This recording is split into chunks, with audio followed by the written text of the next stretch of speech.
welcome to the Resilient Mental State Podcast. I'm Kyle Shepard, husband, father, and resilience instructor of over 10 years. Join me as I sit down with writers, independent thinkers, and extraordinary individuals to discuss their unique wisdom through the lens of resilience. Resilience is the ability to effectively manage and recover from stress. It is essential to endure and grow from life's inevitable adversities. Resilience is a skill that can be trained.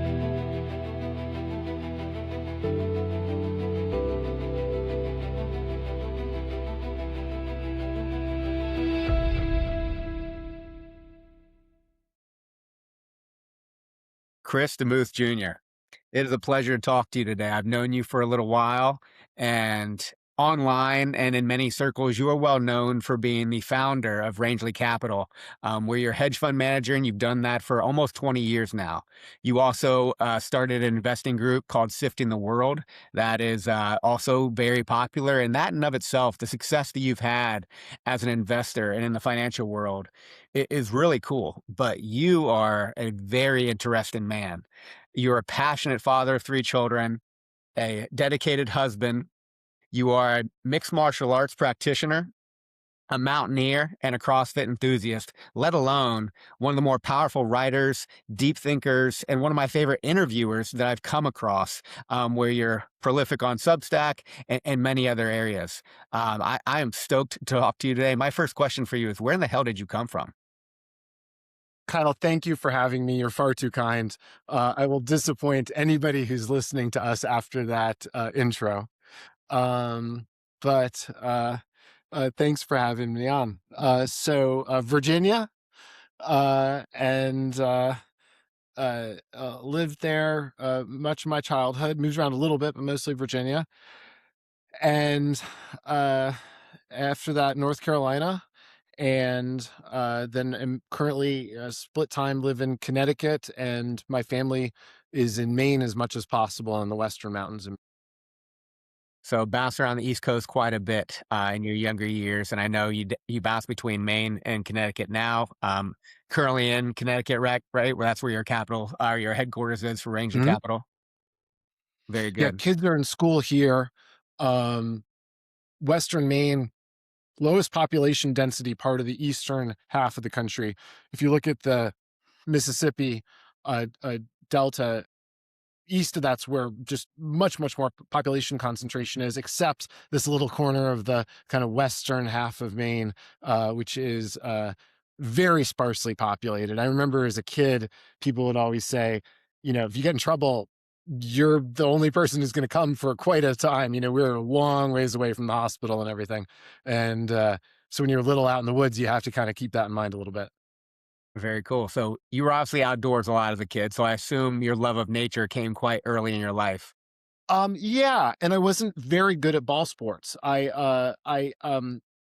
the 80s, almost all physicality was expressed in ball sports, and I wasn't terrible, but there was a class of people, even locally, who you could easily identifiable as just quicker, kind of twitch, more coordination. And I could try hard. I could try to get stronger and so forth. But there was, the people who were going to get paid to go to college to play ball were, I was correct in noticing they were obviously better than me from a young age, and I was not going to do anything to cover that gap.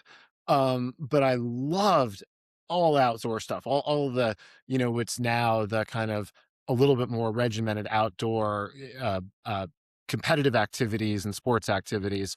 But crazy about that stuff and had less of an outlet then. A lot of this I've really gotten into in my late 40s, and I sort of regret that I wasn't more active in an organized way, but it just wasn't around that much when I was younger. And it is kind of nice that I don't have it back in the day. I wasn't doing anything impressive back in the day. So a lot of my every day is a PR in a sense. But yeah, no, anything. I love being outdoors. I was completely emotionally indifferent to comfort. I was just interested in being out someplace. And so being cold didn't make any difference. Being cold or wet or just, I was able to, I like swimming in Maine a lot. You'd swim, I'd swim for hours and, the water would be kind of cold. You wouldn't want to dive down. If you stayed right on the surface, it would be okay. And then you'd go by a stream that was just snow melt. And you realize even when the water's cold, it can get a lot colder. It's funny you mentioned that, like how outdoor activities have become more regimented and maybe even competitive. And I Mhm. think in my childhood years, grew up in Ohio, so we experienced quote unquote extremes in the different seasons. Not as extreme as Maine for cold, not as extreme as Florida for the heat, but we got a good variety in Ohio. And I just remember. Like, yes, while I did ball sports, before that and also during that, it was just a lot of play outside. It was for nothing other than to be outdoors, and whatever that was didn't matter. How far can I go on the canoe? How long can I hike for? If it's cold, dress a little lighter. How long can I hang outside playing the games with people just to endure that element of nature? And I see that in my kids now, where we're outside and it's not about some competitive aspect. It's just about being in the moment and playing, Mhm. despite whatever the elements may be bringing. And they do see me doing some of the intentional cold exposure stuff or the fitness stuff, so they'll bring that flavor at times, maybe when they're not feeling up to certain things or challenging themselves in ways they wouldn't naturally. But that nuance between play and just enjoyment of what it is, and then pushing yourself to get out there from a competitive aspect or trying to expand your capacity when it comes to comfort, something I wrestle with quite a bit. Like, am I doing these things because I'm just trying to get better, or am I enjoying it as well? And the more I think about that, it orients me toward enjoyment in the challenge rather than just doing the challenge to get better and nothing else. I think part of the balance for me is the beauty, just live in the moment with sunrises. I mean, I try to enjoy every sunrise and be observant uh in nature. I mean, I try to have a hunter mentality even if I don't have a weapon, just to see and interact with as many animals as I can. So that affects how you move in the woods, right? You want to be quiet, you want to have your eyes open, your ears open, and to kind of collect moments of beauty like that and really let it stir you, have this sense of awe and wonder and not get used to it. Kids are wonderful for that. I mean, I feel like a lot of things in life right at the moment where I was kind of getting jaded, kind of getting a kind of, you know, uh, just sense of like, oh, I've already done that before enough. And then they get super excited and you realize they're right to be that excited and they're right to have that sense of awe that's new, but it's pretty new for us too. Um, and uh and that's kind of my balance. Even if I'm competing, even if I'm trying to, I'm doing a race or something, I want to collect all of the beauty outside. Yeah, make it fulfilling, and being able to collect that by your presence in it can do it without intention Yeah. because you're just fully present. And it would be harder for me because I am competitive, but if I was really in contention for greatness, if this was going to make a difference in my life, if it was going to be on a podium, it might be harder. But I'm a generalist. I'm doing all sorts of different things at the same time. Nobody cares if I'm, slightly faster, slightly slower. And so that gives me a little bit more permission to try to do stuff with style. Cause, it's not, there's no money in this. There's no prize. And if there's no prize, you can try to have a little more style, try to, kind of have a great moment, stop and take a picture or something. And you mentioned your kids too, and when you're with them and how they experience all just naturally. And something I really challenge myself to do at least once a day, if not whenever I'm playing with them, going on walks with them, outdoors with them, is to not bring this damn device that I have next to me plugged in. I mean, we're so tapped into these days, whether it's for work, whether it's as writers on Substack, Mhm. you name it. There's reasons to have that phone around that you can justify. But boy, does it pull you out of the moment. Even the slight vibration, if you have your sound on, or just its presence in general. the more I get that thing away from me, the more I can experience through their perspective and their eyes that awe and whatever the moment might be. And it's funny that that's a challenge, but boy, the return on investment every time I do it, I'm so thankful for. So you can see more, so you can hear more. I mean, you and I were talking. We had basically a full podcast before we hit record, and some of the things we were talking about. But you with those trackers, and you noticing up in Maine, you and your sons going with expert trackers and just how they walked, how they listened, the lack of sounds that they made, what they saw. And someone like you who's experienced in the woods, there's levels to all skills, and even the use of our senses, our vision, our hearing, our taste, our smell, our sense of touch. These are senses that can be enhanced through intention, awareness, and use of them over time, or they can devolve. Naturally, I want to emphasize that word devolve because we just don't use them. We don't pay attention to them. So, as you mentioned, seeing like a hunter or listening like a musician, these are skills that we can practice. And it was really cool hearing you talk about that with the trackers in Maine. I think that focus is incredibly important. And if we're trying to be our best, oh, we've a dog in the office too. You're good. If we're trying to be our best selves on a number of metrics, and they're all kind of important, and you have, a wife, you have kids, you have a business, you have a job, you have fitness, and you're trying to do well in all of these. I think it's really important to focus completely on one at a time. Uh, People can mean well by this phrase, and people can mean in an emergency, sure, but I'll always be there for you. I joke that I do not say that to my kids. Sometimes I'm doing something that is just me and my wife, and my kids are not invited, and I don't care if they see that. I want them to know sometimes they're the new guys on the team. They're not. I think some parents can be so indulgent, always spectating everything the kids do, always including them in everything, and I think that inevitably there'll be some resentment from that. And I don't want to resent my kids. And one of the ways I don't resent my kids is when it's time to work out, I don't miss workouts for them or for anybody. I have a date with my wife, they're not coming, and they get to see that. They get to see that these other priorities in my life that are important to me, and it's not just them. And I hope that I'm better the 22 other hours of the day that I'm not in the gym. I hope I'm better enjoying my kids because I genuinely give myself the chance to miss them. But I think having the electronics off, there's a time for that, and then you can pivot. And I think that I've always disliked the phrase work-life balance. I don't even really like the idea of balance. I do not like the idea of compromise. I like the idea of iteration, that you say, no, this is the thing right now. This is going to get my whole attention, and therefore nothing else does. I have this priority.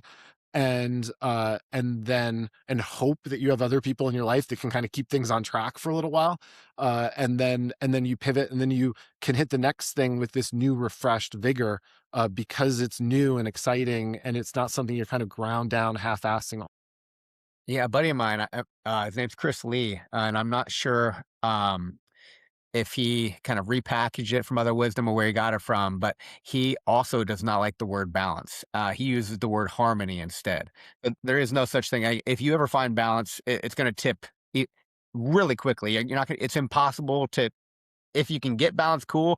But also, is that even suitable for where your life is right now? You can't keep your child's needs, your wife needs, your work needs, your own needs all perfectly balanced at the same time. There's just certain things are going to take priority, and they need to, so you can be fully present with them to be effective, because we can't multitask. If you're just average everywhere, then you're good nowhere, and things will eventually start slipping. So I like that word harmony, because you think about a chorus and certain instruments are going to be emphasized at certain times, and you play along, and the harmony is beautiful. We don't want to just be standing here on a balance beam and not moving to maintain our balance all along. We want to have that prioritization for what is reasonable. And it's funny, as you're saying it, you said it so well. I've talked to my wife about this many times, and she's updated my perspectives on the point that you just made so well, that while being a father is the most important thing I think that I've ever done in my life, and the job I take the most seriously. I wouldn't be a father if I wasn't a husband, and I wouldn't be a good father if I didn't prioritize my marriage. Mhm. And while yes, if it came to I had to pick my child's lives, my wife's lives, my wife and I would pick our child's lives over each other every time. Mhm. But she's the most important person to me in this world, and I want my kids to see that she's the most important person to me too. So I prioritize our marriage. I make sure I'm on the same page as her as we guide our kids to become adults because we love them so much. I work out because I love them so much. I want to be there for them as long as possible. But it does come back to what I'm doing and why for me and my wife is for them, but they need to also experience that it can't always be for them, or else that's not balance. I saw you smile. You're about to say something. My bad. I kept going. Yeah, I think I enunciated this to my wife at one point. I said, the urgency you feel to protect your kids and how new that is as a father when they're little. I think I told her this, but I said, if you were ever in front of a bus and I had to push you out of the way to save your life, I would do it. And my last thought would be, God damn it, why did she stand in front of that bus? If one of my kids stood in front of the bus, I would just like throw yourself to save them with like enthusiasm. You'd be like glad you were there to do it. And it's just this primal sense on your own kids that no matter how close you are to somebody else, you're like, it's really new and different. But I think one of the best things you can do to express that urgent, primal sense of fatherhood is how you treat their mom. And they're going to see that, and they're going to see that more than did you do everything? Because you're also going to become a little boring as a dad if all you do is kid stuff. I mean, I think they're going to think something's kind of intriguing and cool, uh, separate from what you do for them. I mean, one of my absolute favorite things to stumble on is if you have something that you do that you haven't even enunciated that they start to get curious about as they get older. I have a barn, and all of my kind of quirky gym stuff's back there. I have like different Atlas stone lifting stones. I have a Slater log and a lot of like strongman, like, just stuff to throw, stuff to just cool lifting stuff. And it is kind of like you go in there, you're going to be interested.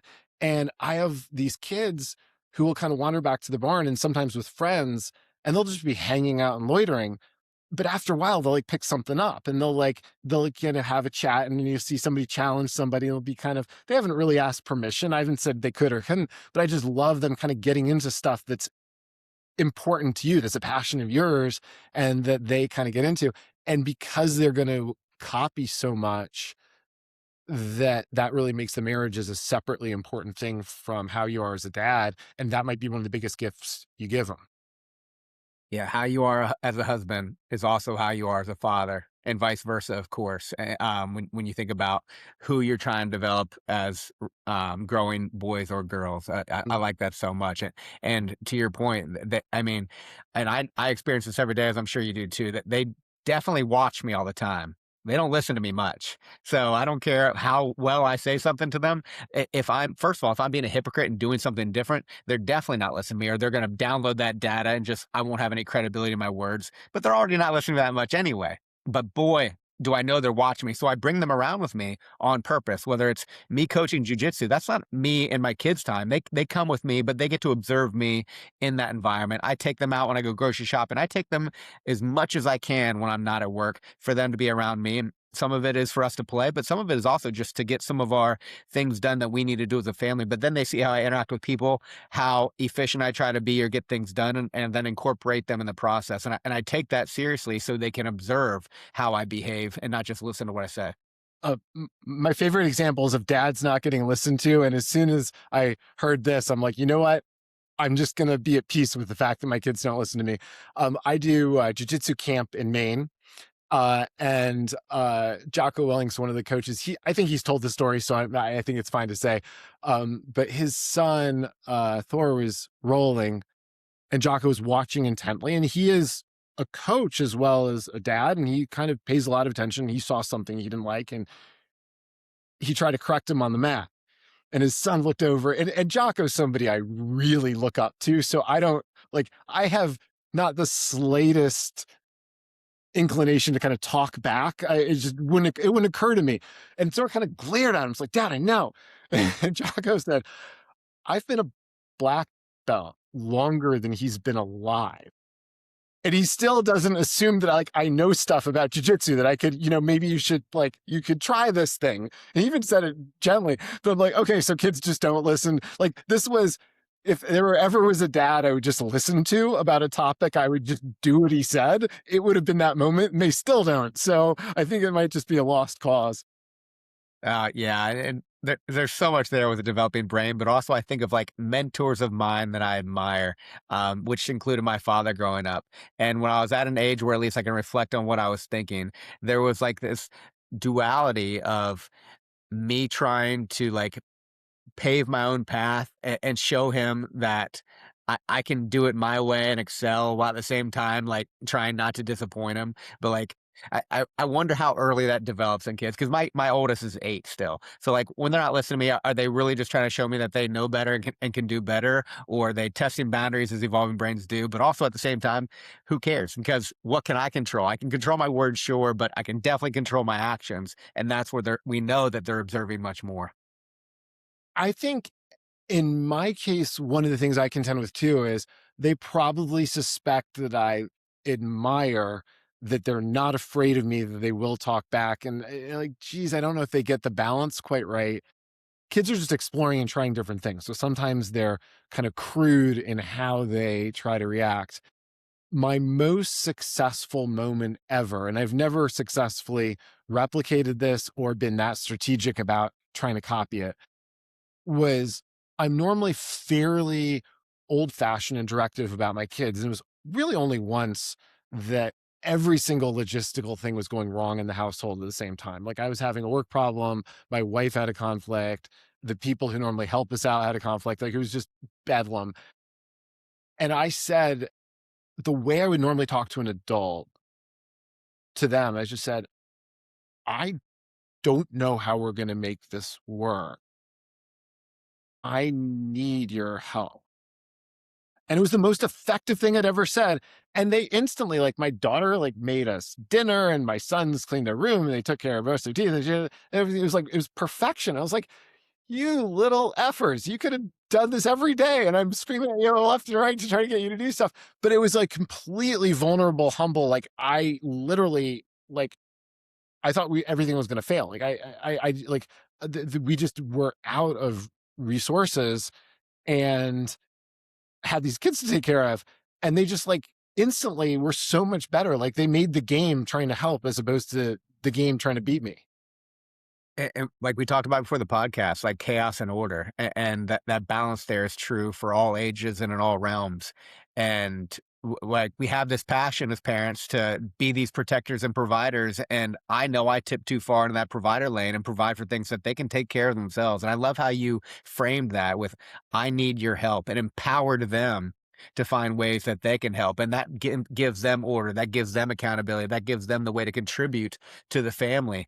And one of my favorite writers on Substack is Aaron Miller of Unpopular Parenting, and just powerful parenting wisdom across the board all the time. But she always has me reframing and rethinking about the intentions behind my actions, how I communicate with my kids. So I'm raising the eventual adults that I'm trying to raise. And oftentimes when you're trying to raise adults, talk to them like you would talk to adults. You just care about these little adults so much. And of course they are children. You want to protect that innocent. I'm not going to talk to them like my teammates I talk to in the gym, which I remember I bring my kids with me to the gym. So I need to censor myself there like I do at home in front of the kids, so they don't hear my dark sense of humor that I'll do with my teammates sometimes. But yeah, empowering them like you would adults, asking them for help, giving them responsibility.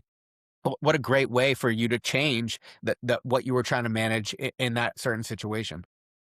Yeah, I think raising them to be adults and thinking now, like, okay, we have to nudge them because there's certain things we absolutely know their adult self would wish in hindsight they had done. So it's like, guess what? Everybody's brushing their teeth. Like your adult self would want you to have done that. We are going to be frugal. Like your adult self, if you say, hey, would you prefer to have a pile of money now? Or do you prefer to have a bunch of crap that's probably broken by now? Like your adult self would almost certainly want you to be more frugal, would be careful with driving safety. would be careful with, would want you to do all the things that parents are trying to get you to do, is just giving you your future fully evolved, developed brain vote in how you behave when you're a toddler. And and then kind of nudging in the direction where and I think there's a little tension between moms and dads sometimes, because I'm not trying to keep them comfortable in the nursery, but my wife loved them in the nursery. Like that was kind of her kind of maximum shining moment, where she was the most needed. And so I think, especially between a mom and a dad, you're moving away from the moment where your maximum glory, in a sense, every day until they're an adult. Um, and I think society in some ways has lost some of the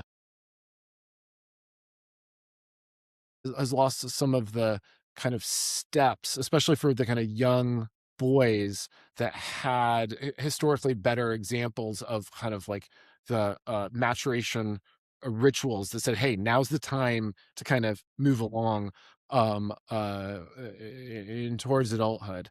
And I think that stuff's really important. And I think it's really a problem when people are still kind of childish into their 20s and 30s. Agreed. And like you said, the rituals or traditions or the opportunities to take on more responsibility because you're at that phase of life where you're ready to have challenge. And of course, a safe, constructed way, in whatever way makes sense for you, your culture, and your situation. But absolutely providing these opportunities rather than trying to safeguard until they're 18, then they're gone and they actually meet the world without any prepared strategies. Like, no, these times that we have, and I'm forgetting the age of your kids. Mine are 8.5 through 7 months old. So I'm thinking regularly about like already cultivating experiences now that start to help them phase into independence. Absolutely. When we start getting 10, 12 teenage years, of course, even larger ritualistic experiences there where they get to experience adulthood um, with an actual adult as they continue to form. Yeah, they will soon be on their own, and you don't want them to have to meet the world without anything at that time. You want to progressively overload responsibility and accountability, just like you and I. We wouldn't go try to double our max lift tomorrow. Mm. We would work progressively over time, a little bit more experience, a little bit more resistance as you build up with whatever you're trying to get better at. I got my little one for his birthday. I got him the 1.5 pound plates, which is one of my symbol for like the smallest possible. I mean, you barely even feel. You can put on I guess 1.25. So 2.5 pounds on a barbell. Like, you can barely even feel it. Like, you can always go a little harder, and that's the reminder is like, oh, you always can progressively overload a little bit, not just let yourself get comfortable. I've always been more interested in work than in school, because school always bugged me that they were toying with me. It's like, you know the answer, you're just curious if I know. Well, just tell me the answer. Work where somebody actually had a problem to solve, I loved from a young age. And sports all are war proxies to some extent or another, but some are very subtle uh, facsimiles of war, and some are pretty dang similar to things that historically we needed to be able to do. And I always had so much more interest in the things that were close to what we'd actually have to do, even if you somehow promised me it wasn't a skill that I would ever practically need. I just want to be able to run and lift and fight. And it's not it's not a need. I mean, my kids joke that the only heavy thing they ever see me lift in nature is when I get a big box from Rogue Fitness for the gym, and they're like, you could actually not order it, and then it's only and my son's gripe at the airport, they say, at the gym you schedule suitcase carry, but then you make us carry all your suitcases. I love it. And obviously, you lift heavy because it makes everything else that's lighter that much lighter. And there's many other reasons that you lift, but the why behind that, they figure out their own why over time. We talked about how you were outdoors as a kid right away. When did you find martial arts? So I'm so sorry that I didn't have jujitsu as a kid. love jujitsu. I love the Gracies. I love their ethos. I love the community. Um, I everything I do with work, with my aesthetic sense, has to do with the difference between the superficial and the substantive. So I just am endlessly interested by, oh, this looks ugly superficially, but if you really understood it, it's hugely valuable. This is something we can buy super cheap. It's a great investment or something that's different. So the whole, a lot of my teachers through the years have been um, Brazilian, have been smaller than me, have been fit guys, quite fit guys, but not just huge specimens, just kind of fairly compact. All have been incredibly nice people. The accent's a little gentle, you know, Chris, gently, like dancing. I'm like, I don't dance either. They call up in Portuguese to their wife. This is going to take longer than we thought it was. We're going to be here a little late. Some of them just move so intuitively, just kind of people, they can be told something the first time and just beautifully three-dimensionally, and I'm just clunkier and slower at learning things. But I just adore this kind of gentle, sweet, like the last guy in the world to cause a fight, just savagely deadly, just this is somebody who ends fights, not begins them. And jiu-jitsu really represents that more than any other specialty. And I've done a bunch of others. When I was a kid, I did a little taekwondo because that was just locally available. I thought katas were kind of dumb. I'd use it as an excuse to, but we spent the entire 80s arguing over, I thought spinning kicks in the air were going to be a much bigger part of martial arts than they turned out to be. And at the same time, what I was so embarrassed by was sitting in the back of a station wagon getting driven to wrestling practice, because that was my mom. It was sanctioned. It was official. It was at school. So it was all these nerdy things. And we were just grappling all day and getting stronger in wrestling. But I was like, well, we're not punching and kicking. It's not real. And then they comes along, and it turns out spinning kicks in the air, very small part of it, and grappling.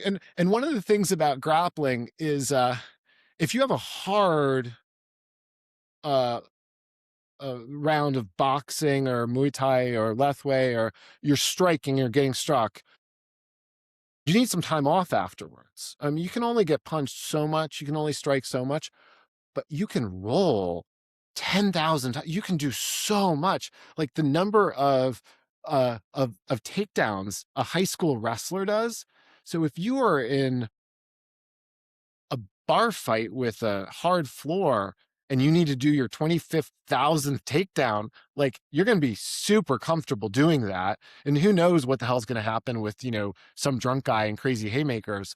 But like grappling is just so important. I don't know, 70%, I would say, of is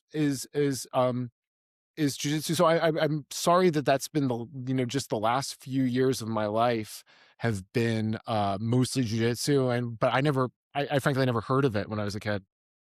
Yeah, like you said, it didn't come on at least to the large scale scene until the early '90s when the UFC started gaining traction. Even though there were challenge matches and other very prominent figures throughout the world and in America, and I'm learning about several right now. I knew the name Gene LeBell, but I didn't know much about him. And then Peter McGuire, who writes on Substack, he and I were connected, and he's working on a history of MMA book, and was telling me a little bit about Gene LeBell and the challenge matches that he was doing, these judo championships that he was winning at a young age. But he was training mixed martial arts and doing challenge matches with strikers or grapplers or professional wrestlers or anyone in a crowd back in the 60s. And demonstrating what was most effective. And he was choking people unconscious and breaking limbs and leg locks and things like that. And so, yeah, same thing. Jean-Claude Van Damme led me wrong. I thought doing splits on chairs, jumping, sitting back kicks. And of course, you saw the other Sylvester Stallone or Steven Seagal, all these movies. And Bruce Lee, who, of course, philosophically is one of the most important minds and teachers, who also Gene LeBell and Bruce Lee, I learned from Pete. They influence each other quite a bit because the grappling aspect that Gene and started working with Bruce Lee, that they just both were willing to take on things outside of their known skill sets to enhance their overall art. They were not stuck in one lane. And jujitsu came along, even though it had been around forever. Of course, Maeda taught the Gracie brothers, who then started teaching their sons, and then Horian starts the UFC. But we're talking decades of Gracie challenges and other things that were happening in the 80s. And of course, before that, as Helio and his brother were mastering their craft. But I'm like you. While I loved the UFC and I knew about it, I was born in '86, so I was very familiar with the UFC in my younger years, and watched as a fan. My dad was a collegiate wrestler. I Mhm. definitely would train with him, but I played all the regular sports, went off to college and did intramurals. And it wasn't until I had my first child on the way that I was in Guam and 30 years old, decided to, you know what? I mean, I'm athletic. I've been in a lot of dumb fights. I have some skills, but not really. And I would like to be able to protect myself and my family a little bit more. And that was my reason for training: self-defense, family defense. And I found an MMA gym, started doing MMA and jiu-jitsu at 30 years old. And for a while, I had regrets of like, man, I really wish I would have found this when I was younger. But I think of my professors and the influences that I had in Guam. And then now, my fifth degree black belt in Vicente Jr. You mentioned when I did the podcast with him that of course, he's part of the immersion camp with Origin, and one of the professors tied to that. And I think of the influences. And one of the examples of one of these guys, this is a total sweetheart, Yep. deadly as can be. He will rip But your arm off in 5 seconds. and I'm Yep. but if you could come up with an example for young men, somebody you'd want your kids, your boy to be like that's that, like just the sweetest, deadliest combination, and it just Hard men with soft skills, Mm. 100%. And that comes from obviously having been humbled many times in their development to get to that level of expertise. But when you have nothing to prove, you don't need to just project your ego unnecessarily.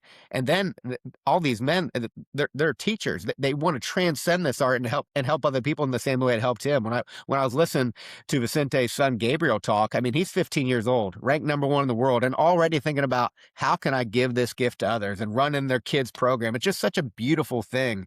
And then I think back on, no, I'm glad I didn't find it sooner. Who knows what would have happened? It came to my life at the right time, and it's making me better now. And you have all these other martial arts in your past. And I mean, to speak to your love of martial arts, the name of one of your Substack accounts is Vale Tudo, Yeah. which of course, homage to the Gracie brothers, Hickson Gracie primarily, who fought in Vale Tudo. And I'm going to call out VJ on his claiming that he didn't intervene too much in his son's jujitsu, and then he'd be like, I don't interfere unless he does anything wrong. And I'm like, wait a second there. That was a little bit like, does he really not, like, I've seen him coach. I just don't picture him just letting things go that are, I think he tells himself that, but I think it's an intention that he's working on. And you saw them back and forth in that podcast. How mature is Gabriel? But you can see that's so an impressive. evolving relationship. But they're both very passionate about it, because where I do believe him is that he didn't push jujitsu on Gabriel. But Gabriel knew it since he could walk. He saw his dad's success and his fame and the respect that others have for him. And another thing that we talk about, like for young men and men in general, like one of the needs that self-respect is essential. For sure. And you can develop that in multiple ways. But to earn the respect of others, particularly other men of credibility, that's a huge, huge motivator for a developing man and men in general. And to learn the path for doing that, you can find that on the mats. You can find that in many realms for sure, because it comes down to character and a demonstration of virtue in different domains. But it's very hard to be of character if you are defenseless, if you are weak, if you have these vulnerabilities, because that insecurity is going to breed a toxicity into yourself and fear and all these other things, because you are helpless. But when you can develop skills and capabilities that earn you respect of others, but more importantly, earn you the the willingness and the capability behind performance in whatever way is needed, now you have less to prove. It's easier to be someone who is of service, because you can be of service to others and of course yourself over time. Every idea that checks out in terms of evolutionary biology, I give a lot of credence to, and I'm very comfortable with economic systems, martial arts, anything that's like, oh, this is so in keeping with our nature. And anything that's supposed to utterly conflict with that, I could be convinced of, but I'm going to have an immense amount of suspicion. The idea that you have different evolutionary tactics, that one thing we know about everybody in our family lineage, going back to cavemen, is they all survived long enough to pass on their genes at a time when that was competitive, and many, many other people didn't. Many other people died before they were able to pass on their genes. But you come from this lineage of survivors, and they either survived competitive systems by some combination of being strong or duplicitous. And the stronger you are, the less sneaky you need to be in your interactions. You can just like, well, I'm going to survive somehow. I come from a species that is predisposed towards survival. And there are very authentic, straightforward, honest ways of surviving. And then there's backhanded ways of surviving. And just the stronger you can be, the more at ease you can be with the strength of other people, the more you can root for other people, authentically hope, like, hey, I really hope that goes well, because you don't need to kind of undermine in order to survive. And I just think that it's, you know, when VJ was talking about like, oh, not pushing on his son too much, I can't really imagine what he would be like or what it would be like to extract jujitsu from your life, because it is everything philosophically about what life is. I don't think it's complete as a sport jujitsu, only in that it allows for a defensiveness. Like, you can't turtle against an intruder. I think that having a gym environment where you can do kind of jits with hits, kind of just at least like keeping the momentum going towards submission, I think is useful to make it the kind of most, kind of give it the most kind of intellectual honesty in terms of what's being done as a martial art. I also have found a lot of holes in my game from participating in every opportunity I've had to. My grandfather was a bare knuckle boxer. When I was really young, he got me gloves because his hands got all destroyed from boxing as a prize fighter. But done some boxing, done some Muay Thai, done some Lethwei, done a little bit of Krav Maga, done, just kind of going into different environments. And you find, even just from fitness perspective, as somebody who's came from an endurance background, somebody who's doing CrossFit, we do a lot of jump rope in CrossFit, but it'll tend to be 20 or 30 seconds. And I walk into a local boxing gym and I said, hey, I really want to work on skills. I'm doing some other stuff for fitness right now. It's like, that's nice. Hand me jump ropes. Like, uh, jump rope hard for 5 minutes. It's like, oh, okay. First 4 minutes was pretty happy with my speech I gave him about how I'm doing all the fitness that's necessary. You don't need to worry about that. And then the 5th minute, I was dying, and I was like, ooh, okay, this is way more intense than trail running. And yeah, I do it in CrossFit for 20 or 30 seconds, not for 5 minutes. And then, yeah, like, I wouldn't have bumped into that had I not gone into the boxing gym. And so I think doing a little boxing, boxing and Muay Thai, I think are both helpful. Literally, boxing in Mexican boxing, that's a higher strike rate. There's a big difference between how quick Americans and how quick Mexicans strike. It's just a different game, higher. And then I got on this track of thinking about authenticity and martial arts and fighting, that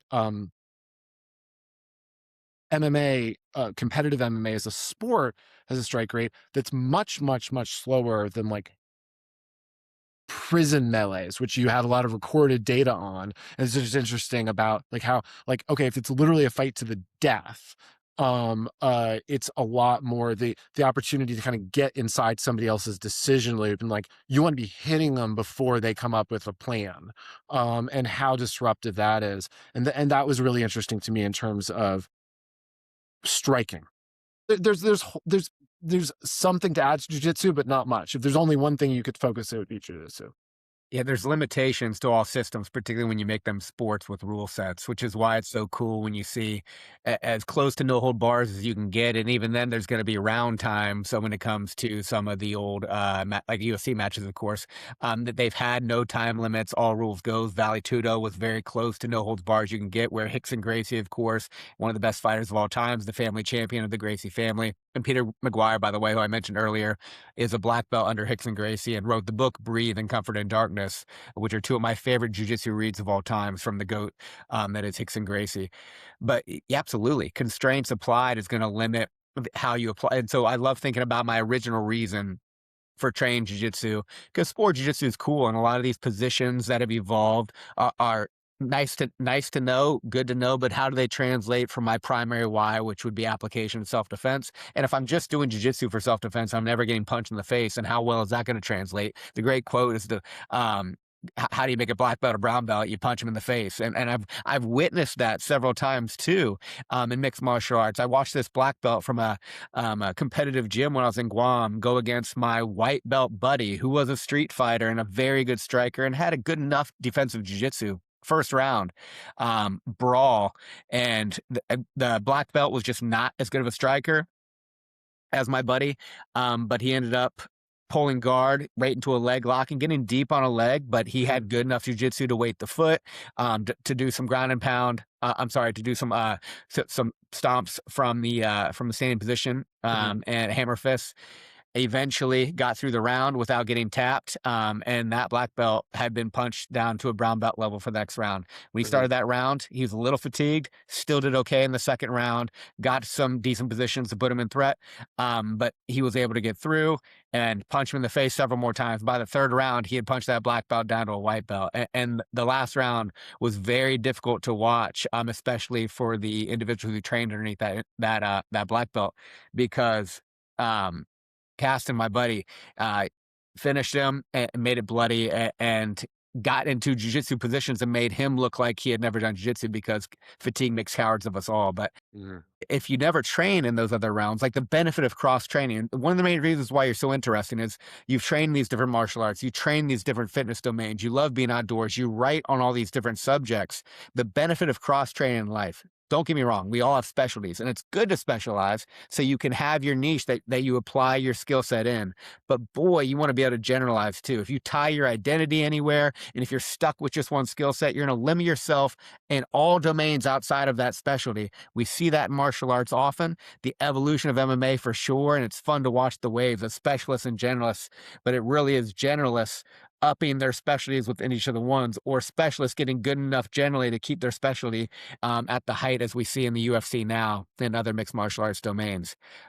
You say you do CrossFit. Do you cross train outside of CrossFit, or what other things do you do on top of that? Yeah, so I think that something that transcends fitness with everything in life is ego destruction. I think the ultimate goal philosophically is just to be in a world where your own the illusion of your own self is so broken down that you're indifferent to it versus what you observe around you. And that's really hard if you're specialized enough that you knew me only as a bobsledder and that my whole life was this. And there's this one statistic, and I'm however good, I'm the 86th best bobsledder or whatever, and that was my one thing. That's pretty hard. I'd tell you the answer, and that's it. And it lets you get through some things. I'd like to be strong for a fast guy. I'd like to be fast for a strong guy. And it makes me at peace with the fact that if I fly around the world and I'm on some ultra marathon and I want to do well, I would like to do well. But I'm not winning these races. I like to be in the mix. I've done some races with some just incredible guys. Um, I'm, you know, when I see the talent and specialization of the people who are really kind of a step change above me, I'm in awe of that. But I'm kind of comfortable enough with where I am, in part because I'm like, hey, uh, uh, husband, father, business owner, doing a half dozen other fitness things, like with coaches in an organized way, that's kind of where I want to be with my, low kick and Muay Thai, and that's where I want to be in the clinch. And I'm like, that is so much better than I would have been otherwise. It's no part of jujitsu really. And so I want to be I want to be dangerous in a clinch and want to learn what I can learn from Muay Thai. And it's not in the mix among special, it's not, I wanted to, I kind of was pivoting away from ultras, and I was like, okay, I want to do a 1,000-pound power lift between bench, squat, deadlift. That's nothing for people that are power lifters. And okay, but I want to knock this out. I want to, I want to have and I'd never really measured, it sounds funny to say, I never really just done, what's my 1 rep max? It's well, I do whatever's assigned in the WOD that day. And I'm usually 90 minutes into a workout if I go off on my own to work on something heavier. But I like to kind of have some project I'm working on, but I do that project trying to get my ego to 0. It's easier for me to head in that direction, knowing that it's okay, well, a lot of the guys that are a lot better than me, this is their life and it's an awesome life, but I got some other things going on that is going to always compromise, um, uh, uh, really how much you could put the resources on that one thing. So for me, my days are, um, it'll be a combination of CrossFit, jujitsu, trail running, and climbing. So I'm kind of doing um, CrossFit with a little bit more of a strength intention. So I am going to do a WOD, but I'm going to be at peace with the clock. The clock's right there, and there's the speed, but I'm going to try to. I do each of my activities with as much style as I can, costing me as much competition as that costs me. So, um, I I'll kip my pull-ups when I can't do any more strict, but I'll try to work in strict pull-ups, strict dips, even in a WOD where you could kip for speed or do butterfly or whatever. And so it's strength is the goal that I'm being served by the WOD. I'm not using my strength in order to do well in the WOD. I don't, even when the coach encourages it, I don't record my scores because I'm really not trying to be on the leaderboard of that relative to um trying to put the weights a little heavier, go a little slower, and let myself work towards failure. That if I was really doing CrossFit for the sake of CrossFit, I would be doing quicker sets, Right. dropping it, and then only moving if I could move quite quickly. You have an Um, intention within the program, and I really like that because, I mean, you can apply that to jiu-jitsu too. Like, when you're training with somebody, you're just, live sparring. Are you training just to win that round even though it's not competition? Like, sometimes there might be a place for that if you are preparing for competition and it's agreed upon, like, "Hey, we're giving our A game right now and we're trying." But if you're trying to get better with, like, say, passing to the side that you're not comfortable passing in, or you're trying to get better at passing from half guard or defending from mount, and then you're not putting yourself in those situations or adding that intention to your roles, you're not getting better at that. And then, of course, you can apply constraints and actually do that over and over again, get even more reps. But adding intention within the system that you're operating is how you get better at the skills that you're trying to get better at. It's said principle 101, specific adaptations to impose demands. You have to specify what you're trying to create adaptations to and then impose those demands upon yourself so you can actually make the changes that you're trying to make. I know that in jujitsu, I really notice going with just the most experienced people. It's so clear. I mean, one of my, if you say, what's your goal in fitness? One of my goals is just, if it's somebody I like doing something cool and they say, hey, do you want to do such? And it's like, yes. Do you want to do this climb in Antarctica next month? Yes. Like, my job was to have the money, the time, the resources, the fitness, the skill set.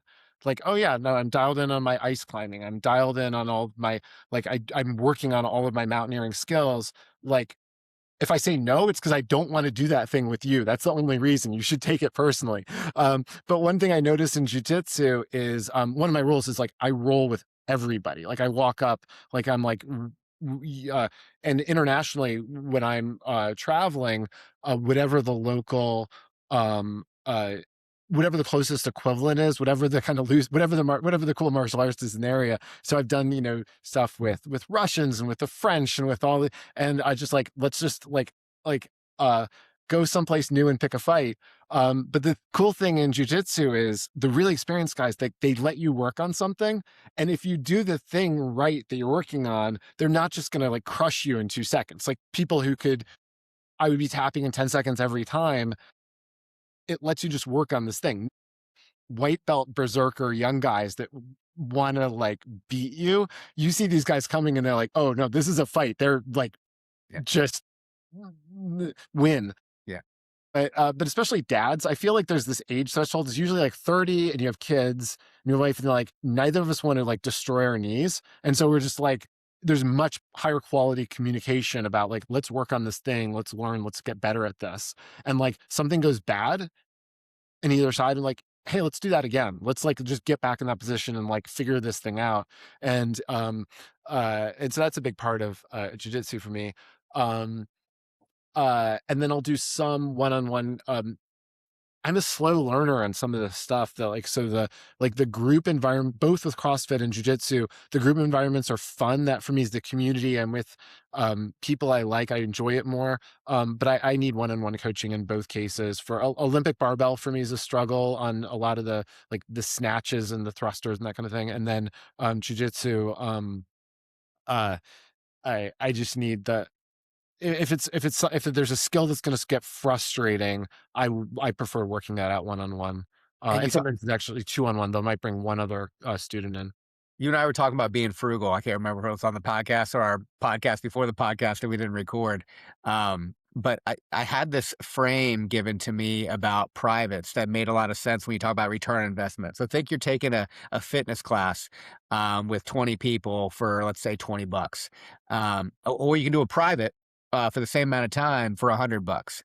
How many times in that hour are you going to have the instructor give you specific feedback with the 20 other students in the $20 class versus a full hour dedicated to you? So when you talk about the opportunities for learning and how efficient that is and a return on investment of your money, if you are fully present and absorbing those materials, taking notes after, privates and one-on-one coaching absolutely can be a way to get the knowledge that you need to create the wisdom that you're looking for and more efficiently develop the skills that you're trying to get after. I like that quite a bit. It's probably my biggest totally discretionary expense in terms of, boxing, Muay Thai, jiu-jitsu, CrossFit, climbing, ice climbing, rock climbing. Like I have like the best people who work with me one-on-one in addition to the group setting. And I cringe at the expense, especially because I enjoy the group setting so much, but it's better than frustration.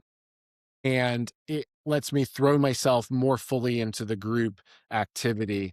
I think, how much fitness should you do? You should do enough that you can go into any martial arts setting and not feel self-conscious about it. Like there's a lot of talk in jiu-jitsu like, oh, you don't need to be strong in jiu-jitsu.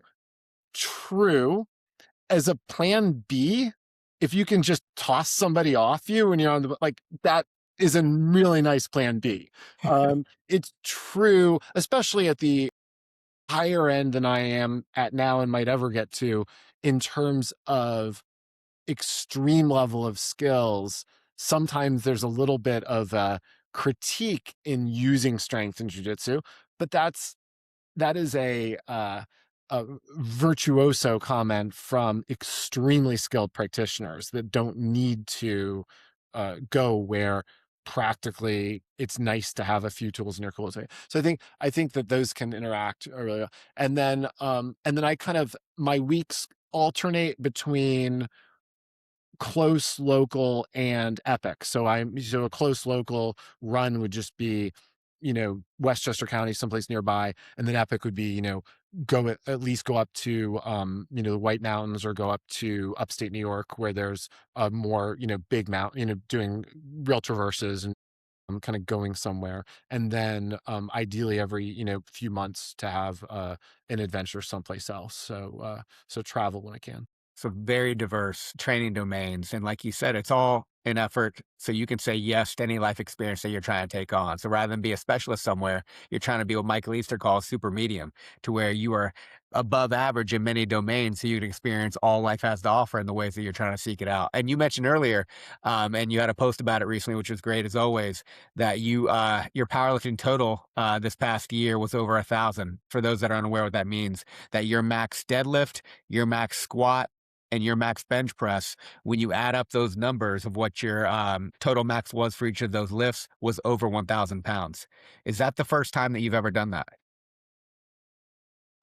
I'm very interested in West Side Barbell, powerlifting, a lot of the ideas, some of which they brought over from the Soviet Union on training for powerlifting.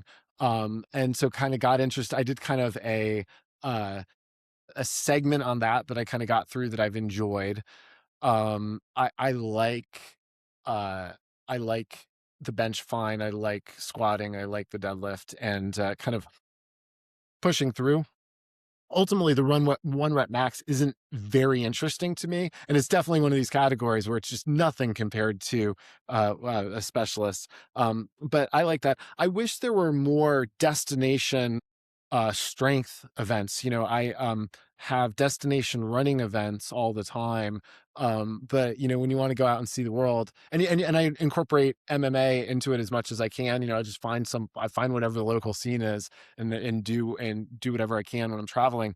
But I do want to. There's stones in Scotland, so I want to go lift the Dinny stones as one of my. I have the handles and I have the weights, and I've gotten enough to qualify. The stones are it's 700 and some pounds. It's a Kennedy lift, so it's easy. It's easier than a deadlift because it's higher. You need 600 to qualify. I've done 600 pretty comfortably. Like it felt good. Most of these guys are huge guys, and so I was feeling a little unsure if I could really be in the mix at all. But the British weightlifting female champion who's smaller than I am just lifted them. I'm like, okay, I'm back in. I can do this. This is we're gonna try this. And how old are you now? 49. So 49 years old, and that was your first time getting 1,000 pounds for the powerlifting total. Yeah, and in fact, a week before was my first time measuring it. It sounds funny to say, but I never. My guess was I was going to be at 900 was my just approximate guess. My first time kind of putting weights on. I was really off. The coaches would laugh because I would like guess something and then I'd put, like 50 pounds on more, just not having much of a context. We just don't do that much working out for one rep maxes, so there's a lot of things I've done like, oh, here's where I am, but lifting it, a dozen times or something. And, I, got to I got to 985 and then I got stuck at 995. And this is over the course of like a week. And then I was losing my mind. I was like, the first time I really thought about the numbers and with no history of thinking about the numbers, I was stuck 5 pounds beneath where I wanted to be. And so it can kind of play with your head a little bit once you start to identify as somebody who can lift this amount, but not slightly more. And deadlift isn't that scary and bench press isn't scary, although bench press is the most dangerous lift in the gym. Like if you're going to like kill yourself in the gym, you're going to kill yourself dropping a bench press on your neck. Yeah. But I was a little intimidated by trying to go heavy on the squat. Like I just didn't have context for it. I wasn't really mentally ready for that. So that was the one that I had to spend a little time really thinking about kind of getting squared away on. I love extraordinary individuals like you that provide examples that anything is possible. The power plasticity can happen at any age. And while 49 is not that old, I think to when I was a kid and over the hill's 40, which I'm going to be turning in half a year. But there's so many people I talk to in their 40s, their 50s, their 60s and 70s who are still accomplishing things that they never did prior in their life. It might be in a new domain, a new skill they're taking on, or they might be expanding capacity of something that they kind of did before, like you have just done with powerlifting. And now you're starting to get interested in other domains. You got to this standard that you wanted to meet.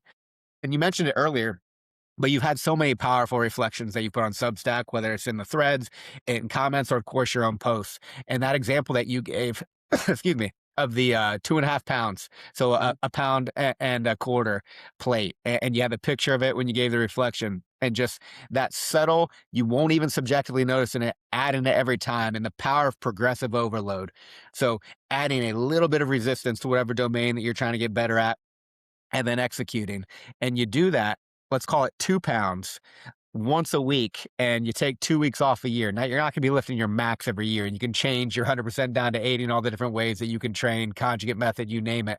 But you add 2 pounds per week for 50 weeks. After a year, you're adding 100 pounds total to whatever that lift is. And these subtle changes that we can make for improvement over time, individuals like you demonstrating that in different domains, it's always so cool to see. And you said it, which is true, that 1,000 pounds to a specialist is average. It's below average. But 1,000 pounds to a casual, and a casual like myself, extremely expressive. Even aside from your age, let alone the fact that you trained yourself to do it at that age. And there's a guy named Zach Hommel on Substack who's big in the fitness world. You know, Zach. He had a funny note today, and he said a 3 hour marathon to a casual. I'm sorry, a 3 hour marathon and a 500 pound deadlift to a casual is extremely impressive.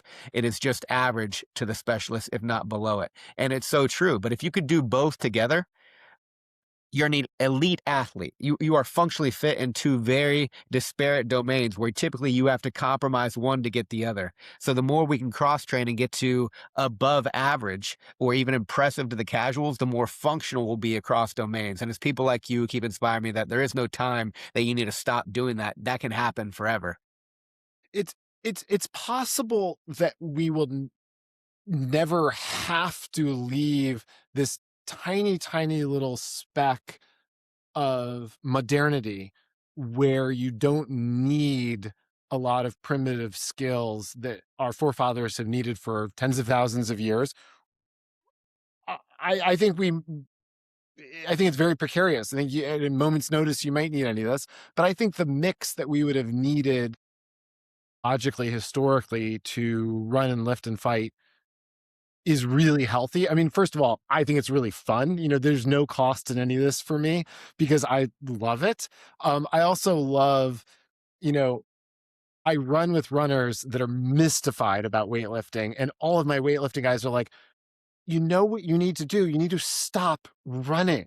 I'm like, I didn't run that much this week. Like, they're all against the other stuff that I do, and I tolerate that. That's fine. But I'll run 100 miles through the night with runners, and they'll be talking about how they want to do a 200-mile run. And I'm like, if somebody's chasing me for 100 miles, I'm going to turn around and I'm going to fight them. Like, I'm not going to run away anymore. Like, I'm only going to run away for 100 miles. That's as long as it's going to be.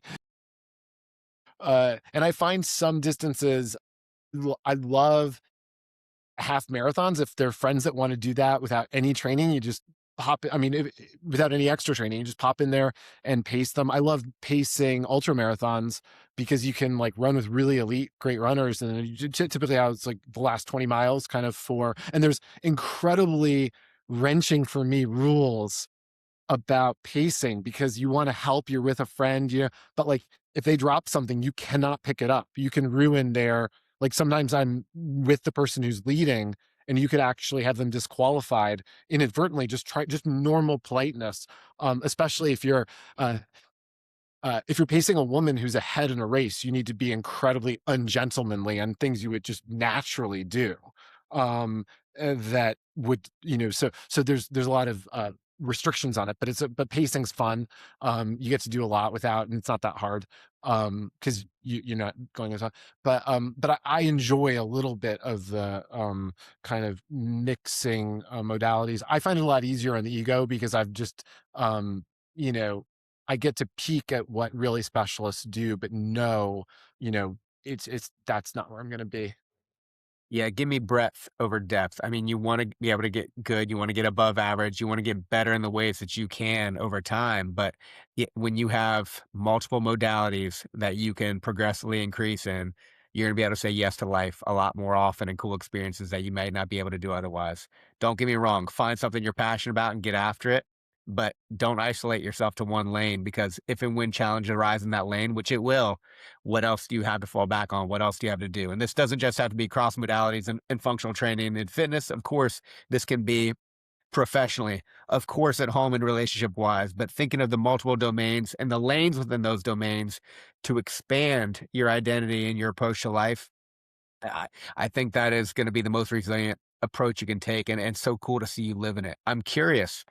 We have talked nothing about your success in the financial realm, which I didn't intend to anyway. So that is where you are extremely successful and growing every yet. And I'm curious, your investment strategy Mhm. within Rangeley Capital, is it influenced at all by your life strategy when it comes to the versatility and the different ways that you approach the domains of your life and the way you do?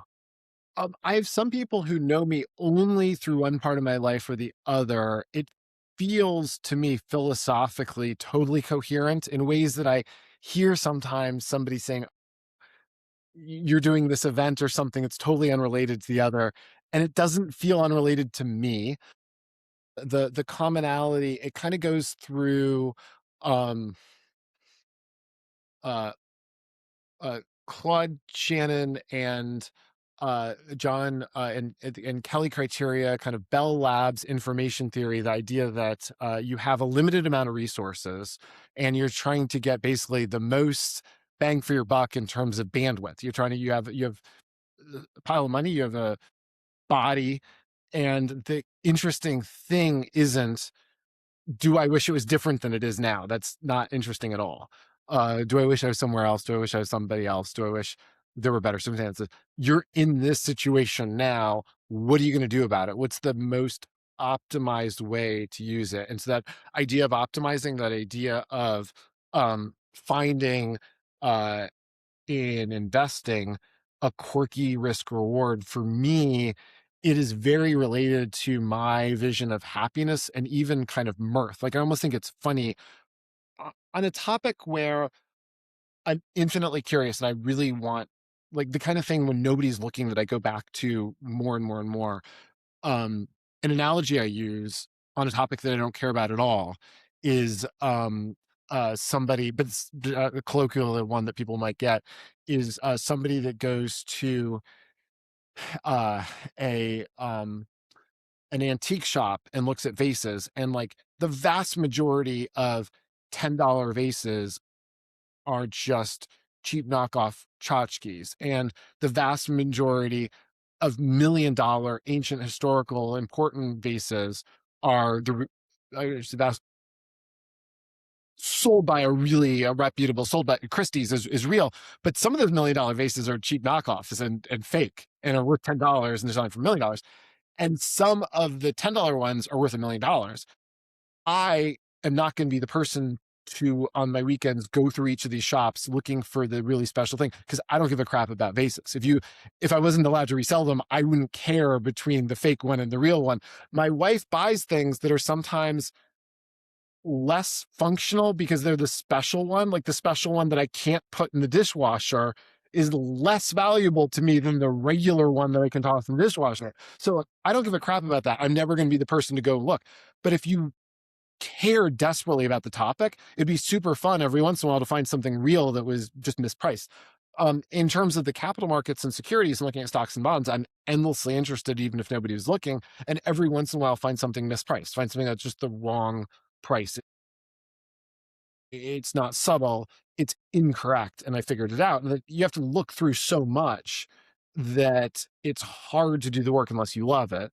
Um, Ditto in fitness, you're trying to say, like, I love the problem solving aspect. One of the interesting, possibly interesting to me, differences between European rules and American, and I really like, and it's a little bit affected by the topography, but we have ultra marathons in the US, and you have a route and you have to stay on the route, and you can actually it's heartbreaking when somebody inadvertently goes off course and comes back, especially on, if you're bloody and you're chafed and you're tired and then you're disqualified and you feel a little indignant because you didn't mean to make a mistake, and but you have to stay on the course.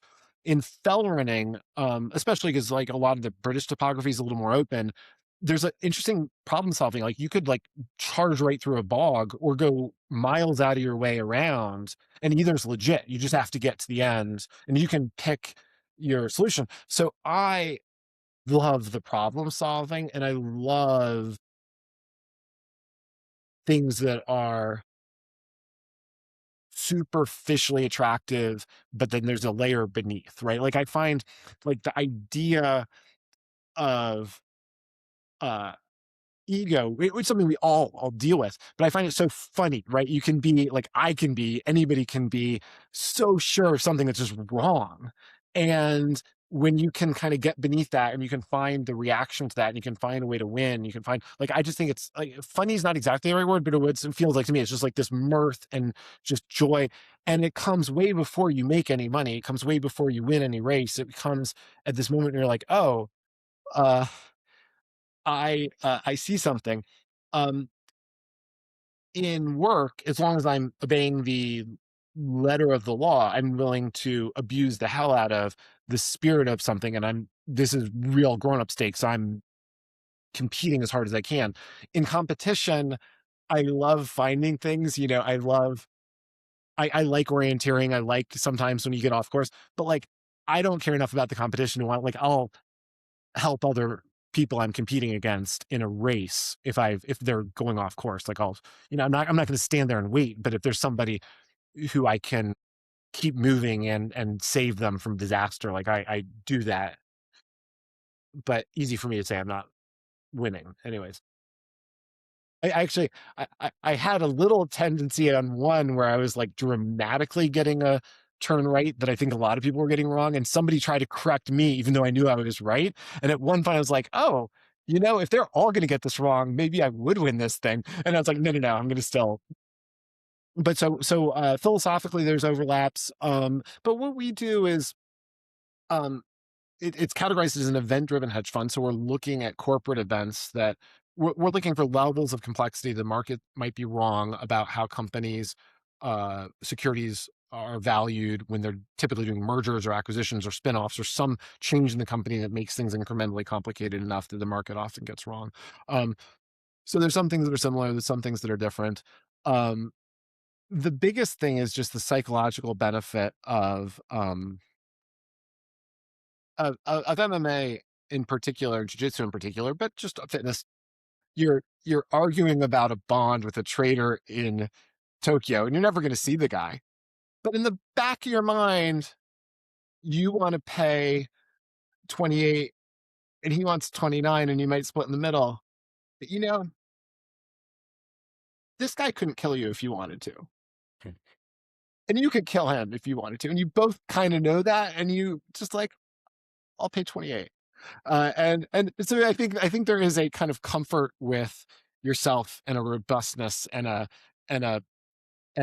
competitiveness that does kind of cross over, which also there's a lot of athletes in finance, there's a lot of athletes in business. But for me, the less subtle, more primal sports are much more authentic, much realer for me. I am not surprised at all to hear the passion and curiosity that you just gave in that answer, because that's exactly how it comes across in your writing, whether it's on your investment strategies and how you operate in your profession, or about all of your personal passions that we have talked about this afternoon. It's so cool to hear that overlap and how you go about investing, of course, in Rangeley Capital and the overlap that you just described, but really the curiosity that you have within it. You mentioned that if you don't love it and if you're not spending time going through all the intricacies and all the details to fully understand it, you're going to have a hard time against any competition in any realm that you operate in, let alone competition you have within yourself to keep doing it day after day after day. So finding things that you enjoy and you're passionate about, but also doing things that are beneficial for you in your life. And I called this podcast Investing in Life and on purpose, of course, because you are extremely successful professionally, but you are extremely impressive and successful as a man, a husband, and a father personally. And it's these investments that we've talked about that you make for yourself while enjoying doing it that without question contributes to that success, because who cares monetarily how much you've made if you're unhappy? But you've talked about your passion, your curiosity, and your love for what you do. And that is success, in my opinion, without question. It's an Well, inspiration, brother. you're far too kind. Let me reciprocate for a moment by saying how much I enjoyed interviewing you for Vale Tudo. I had read a lot of what you had written, and I thought, I want that guy. This is a completely self-indulgent project. It helps me in my writing. It helps me with my work to have this one area where I just ask about the questions. This is literally my interest. This is just this. I never charge for Vale Tudo specifically. So I say, like, if nobody else cares about, if one other person cares about it a little bit, I'm happy because I'm just asking what I want to know. And one of my things that I focus on are people who have big ideas and thematically are talking about things that matter, but in a big idea way. I want to make sure I'm nailing down what very specific concrete thing. Like, what do you eat? When do you sleep? What are you doing concretely? Because I've heard these ideas and I really gravitate towards your ideas and things you've written about, but I want to make sure that I'm not losing something in the communication in terms of the specifics that I want to make sure I'm doing, that you don't have some answer. Like, you're working on the same ideas that I care about. I know that. I want to make sure you're not doing something that I'm missing. Matt Frazier, he was 6 times, I want to say, CrossFit champ. When he was done, he kind of started blurting out. It was very funny because he's not a greedy businessman at all. He would blurt out by product name, and his agents would be like, Matt, we could have gotten a sponsorship with them. You know, they sold out every product they have because you just casually mentioned, like beta alanine. It's like a third lung. You know, boy, I never would have said this when I was competing, but this thing, it made the difference between me winning and not winning cross. And his agent was like, we could have like branded a supplement and made like $1 million with your little throwaway comment. And ditto on a spinning burn. He had this great kind of grip upper body one, and he just starts chatting in specific. I'm like, wait a second. He didn't say that because he didn't want me to do it while he was trying to win. I need to make sure that when I have people I admire that much, I'm like, I need these specifics because like I'm gonna do this stuff. And I've really enjoyed recently the community. You have a good following on your readership in terms of some really good interaction and thoughtful readers. And you add to it tremendously. So some of the things we talked about is from that community thread and the reflections that you do, which always blow my lack of hair back when I see how quickly you respond to some of these reflective questions that I have that I've wrestled with and wrote on and journal myself. Within like 30 minutes, sometimes you have what would be a powerful post in and of itself, responding to a deep, challenging question. Just further demonstration of how deep of a thinker you are, how well you write and articulate your thoughts. And then as you go back and forth with everybody in the thread with some of these ideas like the one today, it's just remarkable to see that kind of curiosity once again for someone like you, and just always trying to get better, and it shows. And it was an honor to be interviewed by you. I was a fan of your interviews before we even connected. Some of the people that you've talked to, how connected you are. It's so interesting, like you said, to see exception, which is why I love doing this podcast, to talk to exceptional individuals who have had success in at least one domain of life and see how they translate it to other parts of life. But I come back to these same themes. Like, if you want to get better anywhere, it's great if you are really resilient physically, but that doesn't mean it's going to translate to the mental, relationship, and social realm or the spiritual realm unless you add those same type of skills with intention, effort, and consistency to specifically apply that kind of mindset to derive the benefit in that domain. So the capacity is there, but the translation can sometimes get lost in the sauce. So if you want to get better in your marriage, training in the gym is not going to do that. Training in the gym can help you sustain your ability to be alive for that marriage, but you got to work on that marriage specifically. Yeah, one of the things I'm troubled by is I have this analogy, and it might not quite be right, and I'm more skeptical of it. I know it works for me. It's how I like thinking about things in my marriage and relationships, which is like making a salad, which is, as long as there's some part that has good quality, you can kind of just like toss it in the bowl sort of casually. And like, I don't make salad recipes. I just like throw the things in there together. Like, I have a very, like, I do all my own food prep, but I have a very kind of casual way about the specifics. And sometimes people are going on and on about hyper specifics on communication. I'm like, if a family has a bunch of stuff that has to get done and you just grab one task and get it done, like the whole family's coming out ahead regardless of which point you do. So I'm very casual about it. And I think like as long as somebody's good, the other people can kind of fill things in. Here's the problem.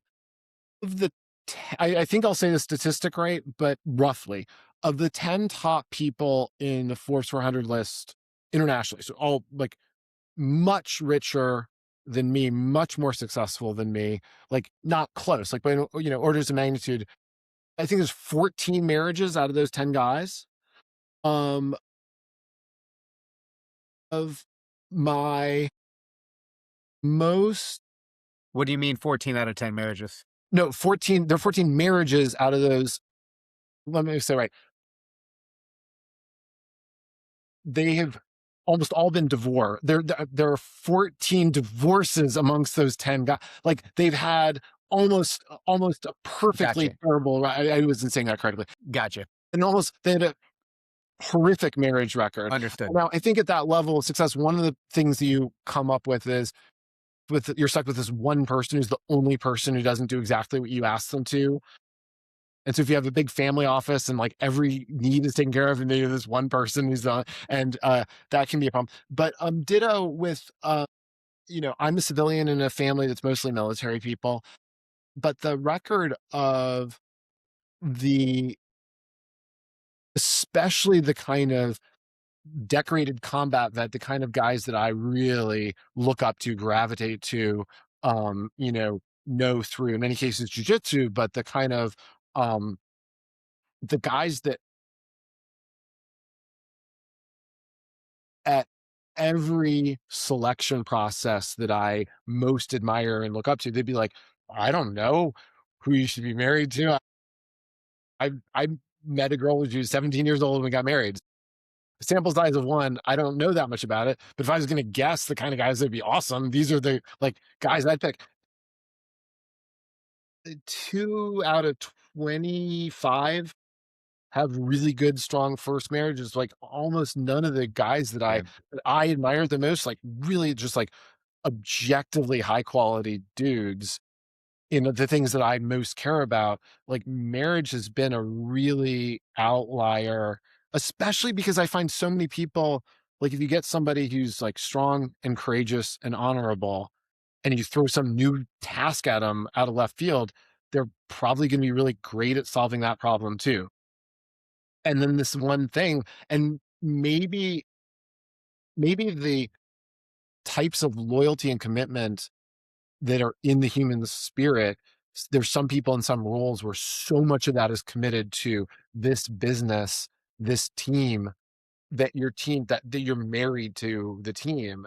But I've been blindsided by and sort of thrown off, humbled by my own intuition on who great people are and how hard marriage is as a separate topic from the things that I look for when I look for men that I want to be teammates with. Yeah, and it comes back to that, the greater the depth, the more constrained the breadth. And I mean, you may have heard me talking to VJ about, I mean, he is without question one of the greats. So Mhm.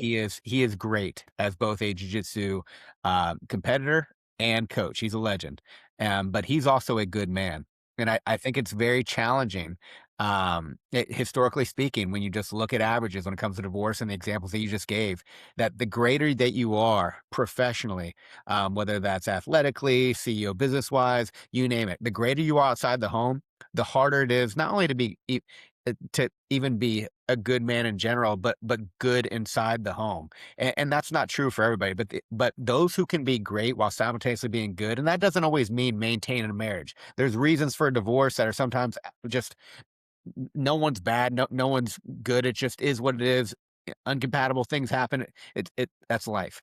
But when you see the greatness supersede being good, I struggle with that, and I only struggle with that not from judgment of others, but I'm not great in any capacity in my life. But if I were to become great and beyond successful where I am professionally, whatever I've done in my own personal endeavors, if that were compromising my ability to the why behind it, which is my intention, be a good husband, be a good father, be a good man. Um, that would not settle well with me. So I try to learn from others as my dad taught me, but bringing it back to where's my intention and how do I bring that kind of mindset home?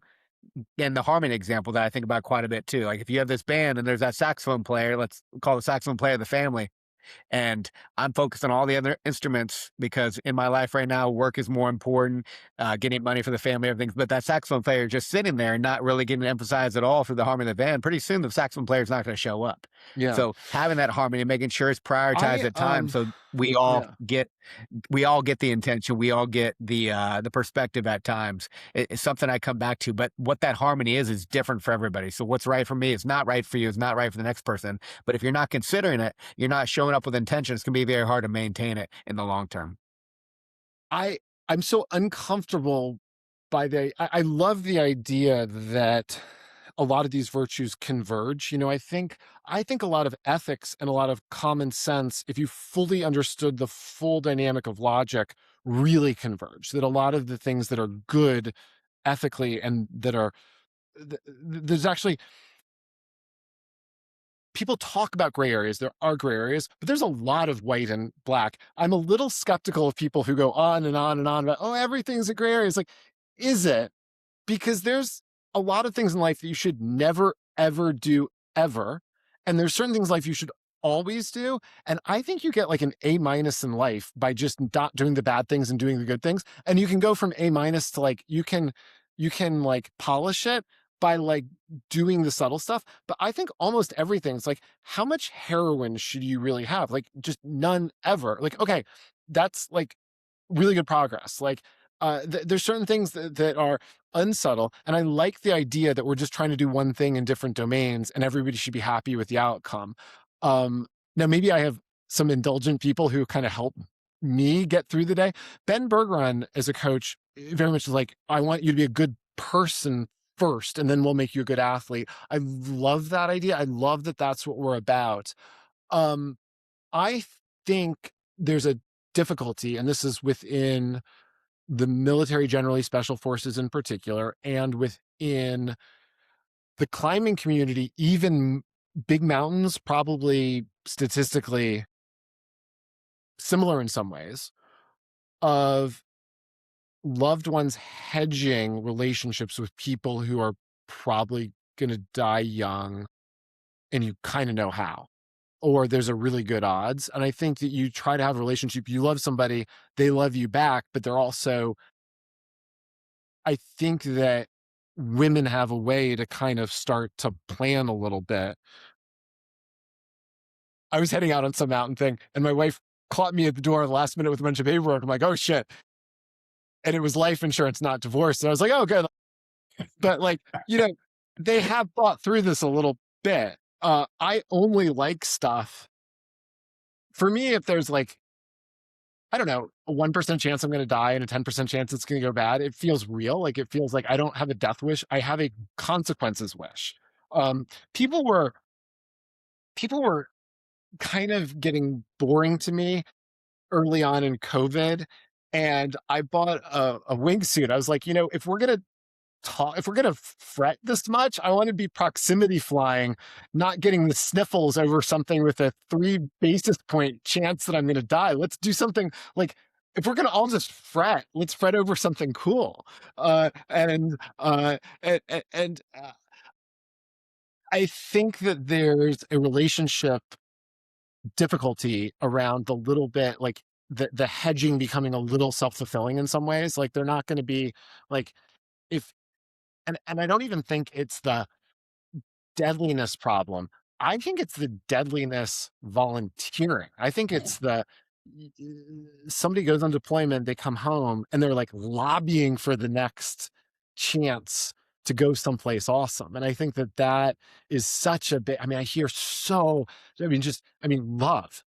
Love for teammates, and that is my favorite thing, and one of my favorite things in life. And I love being a husband. I love being a dad. I so admire that level of active loyalty and love. Like they're not like if there were two people together and they were both sad about one of them being at risk. And in a health problem, you could imagine that would be the dynamics. It would almost bring people together because you're both on the same team of like, oh, I hope this thing doesn't happen.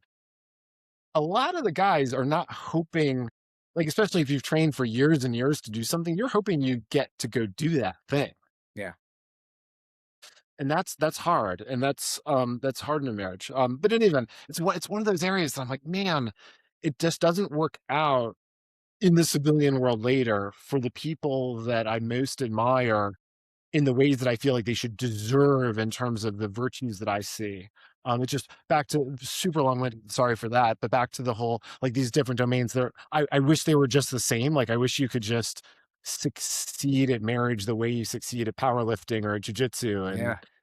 It's a different kind of hard, and the harmony is going to be different for everyone. But the most important thing, in my opinion, is showing up and figuring out what it is by embracing the hard. And that's the difficult conversations. That's the empathy from the other person's perspective to yours to find the compromise, because that compromise, and again, that how you meet whatever your respective harmony is going to vary, but you'll never know it if you never show up in the first place and try. So that effort of trying when you have the time to do so, and that doesn't mean hours a day. Like you said, you have dedicated time with your wife, and there's the opportunity not just to indulge and escape, but to connect and to connect through hard conversations to figure out what it is that you could do better. Are your values still overlapping? Are your execution of those values overlapping? Where are the gaps? All these conversations have benefited me quite a bit.